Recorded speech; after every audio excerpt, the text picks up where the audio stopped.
Kardom don mali pinia ko nili puthot wan thula nali tum kilang bom mate ka chinghon na channel Karbi teach 2.0 along lapen pinia video ta nili job related videos in one pilol lapen nali tum thumbnail mate title long ka theklong po la son thak thak sinili la so video long ta than pachini pon po la sinali tum video kicheng pen kijut an lango lapen nali tum la nili channel long jongsi akimilang polte subscribe tha la nali tum la subscribe arjan ri subscribe to arjan dui da subscribe long beringo la penale tum la bell arjan dui bell arjan to berno la polte munan pin nili kapre kapre video la upload sta nali tum mobile long nali da prang ya fan la si video bang e nali tum kicheng pen kijodan langon la pen video jong selang mesen polte nali tum share ponoy la pen long le bang la kapre kalam la tang si job lo la si try nang lang thana litum ning ke hangatum ase nalitum la kai ke teng nalitum han la intro bang nili asap so nampak lang ikpo la intro bang la lang da fit video long la chitong tuna ko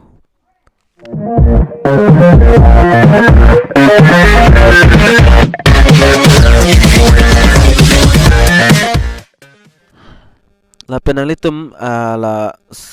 Chrome browser tak la pen kapre nalitum mobile long di Google browser hai hui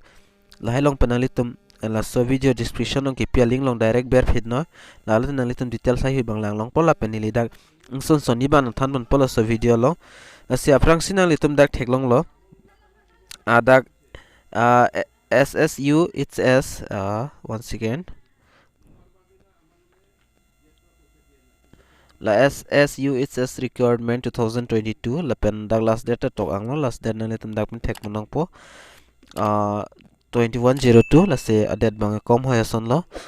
la pen daga la SSUHS mane la so full from Srimanta Sankardev University of Health Science pulo as has invited interested eligibility candidate to apply for the requirement of 10 junior assistant naing the 10 junior assistant vacancy let's nalitum here the candidate may apply for more information candidates may visit their official website la so website da ke tokdo la so website lang banalitum da official website lo la so website lo nalitum dam pen homri dam me na pen nili kapre ba nili dak nang than pon pela la pen dak SSUHS Recruitment 2020 la details ba nili nang pore pi product pen number of post junior assistants la number dak post bang dak 10 do la pen salary bang mission dak 20,000 ya salary la pen age limited bang nali tum dak thek ponong po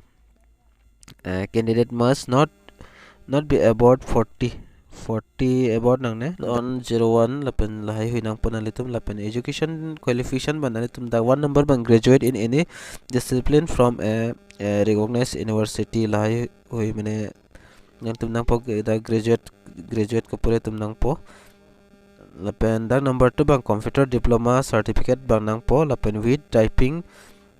speed of 45 words per minute in English la pen Assamese la hini banalitum typing mane speed chat nang po yo certificate bang la pen number 3 bang adak word experience sol be 3 years in relevant field mane dak 3 years on experience the nang la pen candidate must have the fill in English Hindi Assamese language lai hui theknai la ke thom English Hindi Assamese la pen dak application fee bang ke nali tum dak lang pulote application fee application must be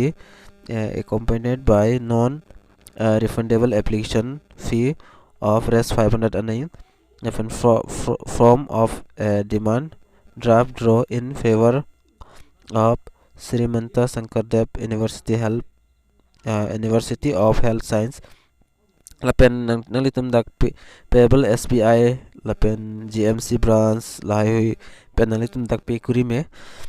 la pen ke launch la pen interested how to apply pulote Koson se apply ma pulote interested and eligibility candidates may apply through the prescribed application format and the application form download the link provided below the last date on submission of application 21 la pen 02 2022 ani asin nang letum form bang na siloi ma polatan nililong do form bang ta la so video description ang long pon po form link hai huita asining hang tum jogdun tame na post bang da kom o la se prap chat simi dak dak ten an vet ya post data la se ning hang tum jogdun not long lok ta hai na se jogdun tame nang litum la penale tam la official website jong sila so details lang name la dak penili na thana ting la official website www.SSUHS long dam bingon la penale tam details hai bang check dam la pen la so aling long subang na so link nili la video description long ta pidat la ada pen damon direct la pen nili non nali tum han la form bang na puklang ikpo la penale tam dak details la advertisement lang tame dak Srimanta Sankardev University of Health Science Pudo Thailo dak posta junior assistant la 10 posta la pen dak lai hui signature hai hui ta dak lang tum lang ikponon la pen hela application form bang ya la application form la pen dak na letum requirement of post amen dak tok ikon la pen details of demand draft online payment lai hui na letum dak pen fill up ponon na sing son ni lidaga bang details sai hui banang than thelo anen nalitum na so form bang ke la so video description no penalitum download pan ego la pen hai address hai hui the pin code la pen do ulang dak la pen last nalitum fill up tang thailo pultela the full signature of applicant with date nalitum dak signature spin date chitok dana la pen place date lai hui nalitum dak pen tok pon egon la pen la official website na along dam rana litum la SSUHS la so official website long dam rana litum online na so form bang jok melo na so form na litum capture no